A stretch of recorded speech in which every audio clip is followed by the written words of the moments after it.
बिलमोर में आप सभी का स्वागत। बिलमोर ये सॉफ्टवेयर आपके बिजनेस के बिलिंग पर्पस के लिए बनाया गया सॉफ्टवेयर। तो चलिए अब इसमें हम लॉगिन करते हैं। यहाँ पे हम ईमेल एड्रेस और पासवर्ड डाल के लॉगिन करेंगे, जो कि ऐसा ही लॉगिन और पासवर्ड आपको भी प्रोवाइड किया जाए, जिसे आपको यहाँ पे लॉगिन करना है और फिर आगे के जो कि बिलिंग रिलेटेड सारी फंक्शनैलिटी है वो आपको यहाँ इसी के अंदर करनी है। तो ये जो आपको दिख रहा है ये है बिलमोर का डैशबोर्ड, जहाँ पे आपको सारे ऑप्शंस मिलेंगे। Sales bill, sale return, purchase bill, purchase return, stock, material selection. फिर यहाँ पे आएगा एक मास्टर का टैब, जिसमें आपको कुछ चीज़ें आपको इसमें दिखेंगी, जैसे कि टैक्स, मटेरियल। इसमें अभी हम एक एक करके देखेंगे, एक ओवरव्यू लेंगे, बाद में हम फिर से सभी का डिस्कस करेंगे। टैक्स में आप टैक्स रिलेटेड डेटा सब इंटर इसमें फिल कर सकते हैं। फिर आएगा मटेरियल, आपकी जो पूरे मटेरियल की लिस्ट है वो आएगी। पार्टीज में आपके जो क्लाइंट्स है वो आएंगे, जिससे आप खरीदते हैं सामान। एक्सपेंसेस में आपकी जो सारे खर्च है वो आएंगे। बैंक डिटेल्स आप में सेव कर सकते हैं। फिर आएगा कस्टमर टैब, आपके सारे कस्टमर का डेटा इसमें आएगा।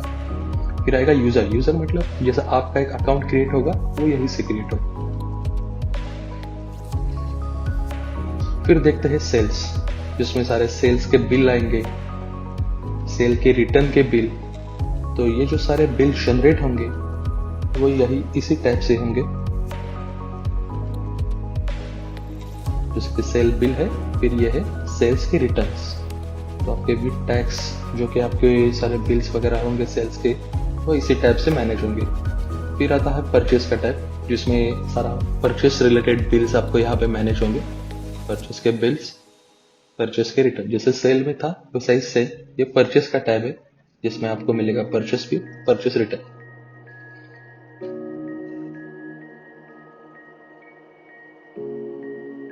यहाँ पे आप सप्लायर की इंफॉर्मेशन वगैरह सब दे सकते हैं और बिल जनरेट कर सकते हैं। फिर आता है रिपोर्ट का टैब, जिसमें आप सारा आपका स्टॉक, आपके जो सप्लायर है, आपका डेली प्रॉफिट का जो रिपोर्ट है वो सब आप इसमें देख सकते हैं। फिर आता है सेल्स का रिपोर्ट, जिसमें आप सेल के बिल देख सकते हैं। फिर आता है परचेस रिपोर्ट, जिसमें परचेस बिल, परचेस रिटर्न्स, ये सारे रिपोर्ट्स आपको इसमें मिल जाएंगे। फिर आता है जीएसटी रिपोर्ट, इसमें हमने आपको बहुत सारे यहाँ पे रिपोर्ट प्रोवाइड कर दी। B2B के रिपोर्ट्स है, B2CL के रिपोर्ट्स है, B2CS के है। ये सारे रिपोर्ट्स आपको यहाँ पे जीएसटी के जो सारे आपको रिक्वायर्ड होने वाले बिल्स है वो आपको इसमें मिल जाएंगे। यहाँ पे आपका लॉगआउट का भी टैब है, आप लॉगआउट कर सकते हैं। फिर आखिरी है जो है ई बिल, यहाँ से आप ई बिल के लिए भी जानकारी पा सकते हैं। तो ये तो अभी हमारा ओवरव्यू हो गया। अभी हम देखेंगे एक्चुअल प्रोसेस, हम इसमें क्या क्या कर रहे हैं और कैसे करने वाले हैं। पहले हम देखेंगे यूजर टैब देखेंगे, जिससे हम एक यूजर क्रिएट करेंगे, जिससे लॉगिन करके आप आपकी पूरी जो इसमें प्रोसेस है वो आप कर सकेंगे। तो इसमें पहला ऑप्शन है name, mobile number, email address, password और जिस रोल के लिए आप ये अकाउंट क्रिएट कर रहे हैं ये सारी जानकारी आपको इसमें फिल करनी है। तो हम यहाँ पे अभी एक यूजर क्रिएट कर रहे हैं शॉप ओनर के नाम से। तो यहाँ पे आप उसका ईमेल एड्रेस, उसका कॉन्टैक्ट नंबर, उसके अकाउंट के लिए आप एक पासवर्ड यहाँ पे आप जनरेट कर सकते हैं, और उसका रोल एडमिन, मतलब जो कि ये सारी चीजें यहाँ पे मैनेज करेगा। और दूसरा यहाँ पे रोल है जो कि एम्प्लॉय है, जो कि सिर्फ और सिर्फ बिलिंग के लिए यहाँ पे काम करेगा, या फिर उसको सिर्फ बिलिंग का ही उसको एक्सेस मिलेगा। तो अभी हमने क्या किया है, ये जो हमारा पहले से ही तैयार अकाउंट था जिससे हमने लॉग आउट कर दिया है, और अभी हमने जो नया अकाउंट क्रिएट किया है उससे अब अभी हम यहाँ पे लॉग इन करेंगे, जो कि हमारा जो यूजर था उसका ईमेल एड्रेस था shopowner@gmail.com, जो कि अभी हमने तैयार किया था। उसके लिए जो हमने पासवर्ड इस्तेमाल किया था वो अभी हम यहाँ पे डालेंगे और उससे हम लॉग इन करेंगे।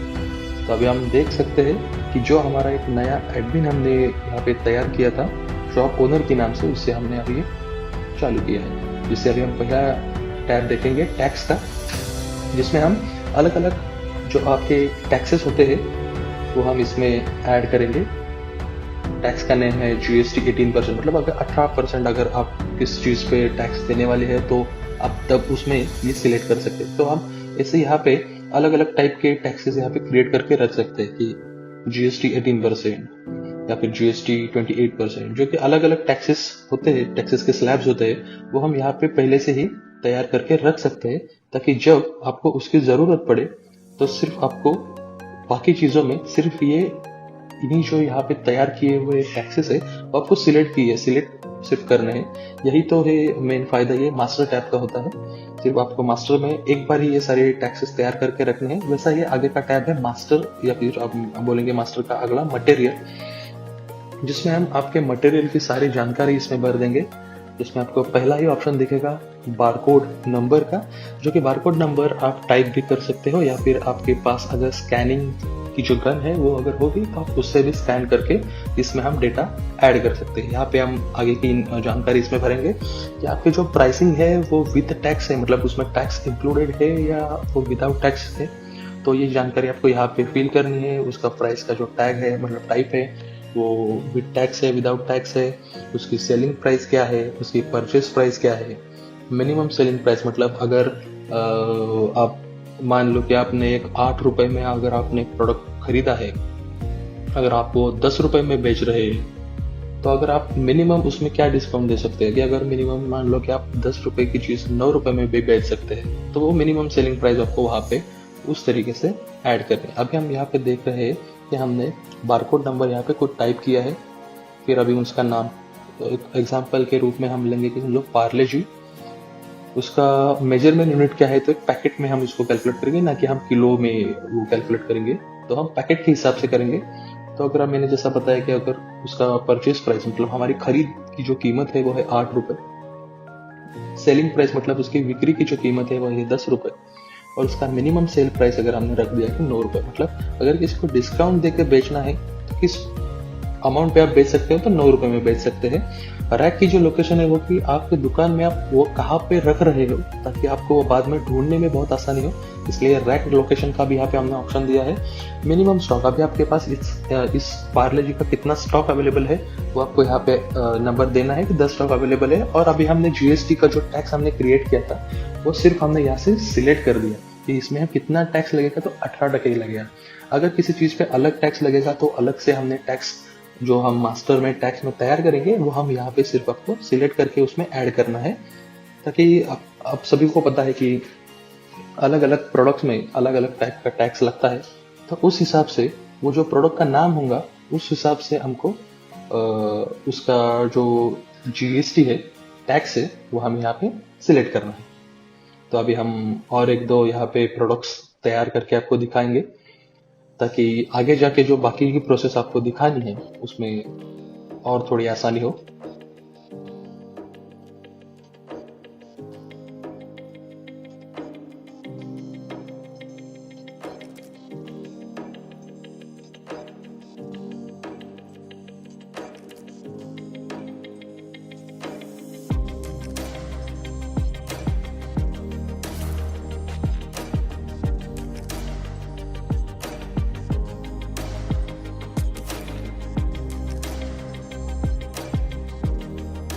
तो अभी हमने जो यहाँ पे मटेरियल्स की जो हम लिस्ट देख रहे हैं, जो कि मटेरियल्स हमने ऐड किए हैं, वो हम यहाँ से एडिट भी कर सकते हो, यहाँ से डिलीट भी कर सकते हैं। तो यहाँ पे आपको ये ऑप्शंस मिल जाएंगे एडिट और डिलीट के लिए। तो आगे अब हम देखेंगे आगे के जो ऑप्शंस है वो है पार्टीज का जो आगे का ऑप्शन है। तो पार्टीज मतलब क्या है, वो एक एक टैब हम देखेंगे। पार्टीज यानी कि जहाँ से हम सामान हमारा खरीदने वाले हैं, तो उन सारे कंसिडर करिए कि सारे अपने जो वेंडर से जहाँ से हम सामान खरीदने वाले हैं, तो उन सभी की जो हमारे डिस्ट्रीब्यूटर्स होंगे, तो उन सारे की जानकारी हम इस पार्टीज की जो टैब है इसमें हम स्टोर करके रखेंगे। तो उसमें क्या क्या ऑप्शन दिए हैं, तो इसमें पहला है वो डिस्ट्रीब्यूटर का नाम है, उसके कंपनी का नाम है, तो वो जो कंपनी है उसका GST का नंबर है, उसका एड्रेस है, उसका कॉन्टैक्ट नंबर है, उसकी क्रेडिट अमाउंट भी हम यहाँ पे स्टोर करके रख सकते हैं, और वो है पार्टी का आखिरी वाला स्टेट की जो वो पार्टी किस स्टेट में बिलोंग करती है। तो ये सारी जानकारी हम इस पार्टीज के टैब में हम स्टोर करके रख सकते हैं।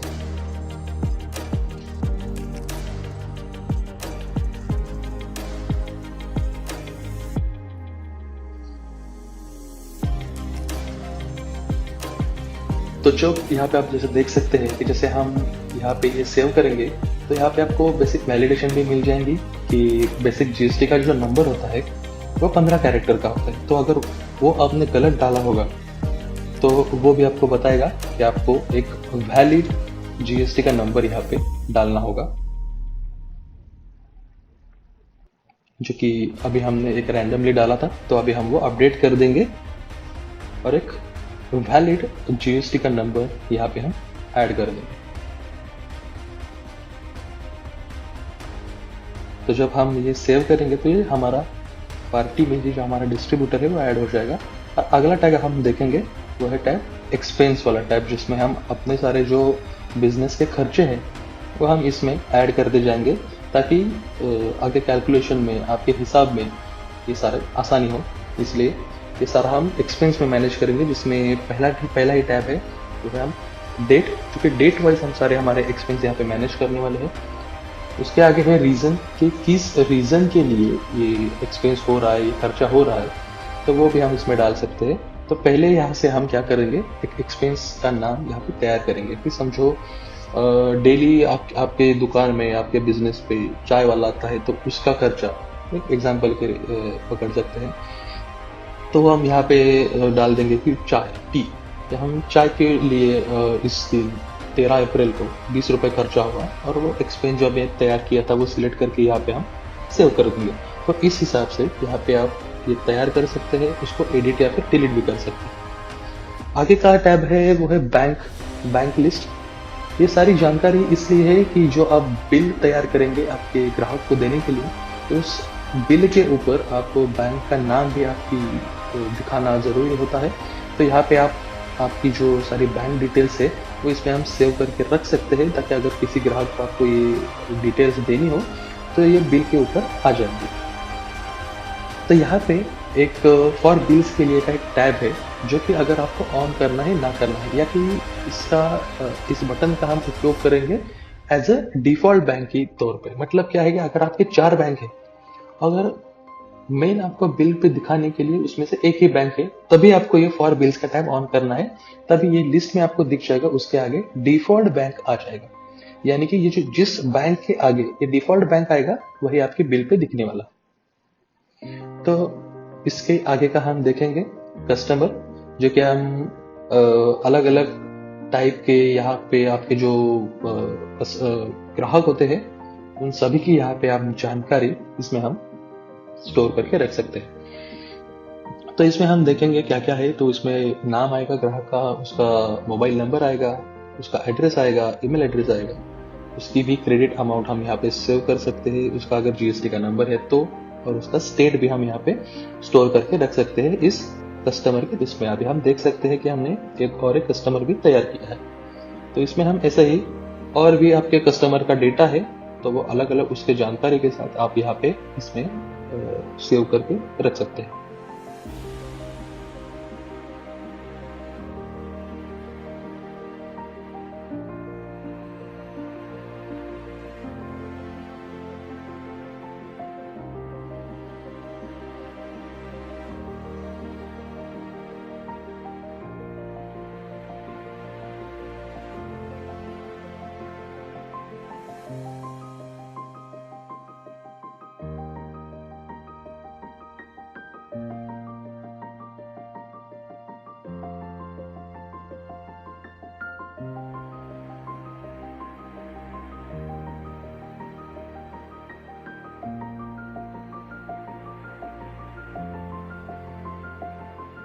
इसमें अगला टैब है यूजर, जो कि मास्टर टैब का आखिरी टैब है, जो कि हमने पहले भी देखा था, जिससे हमने एक यूजर क्रिएट करके जिससे हमने ये लॉगिन किया था।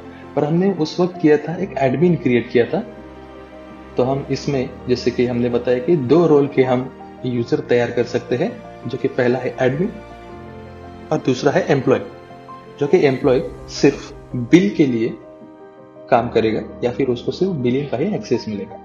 तो यहाँ पे हम एक एम्प्लॉय का अकाउंट तैयार कर रहे हैं, जिसका हमने नाम दिया है एम्प्लॉय, जो कि पहले हमने जो किया था वो था एडमिन, जिसको हमने नाम दिया था शॉप ओनर।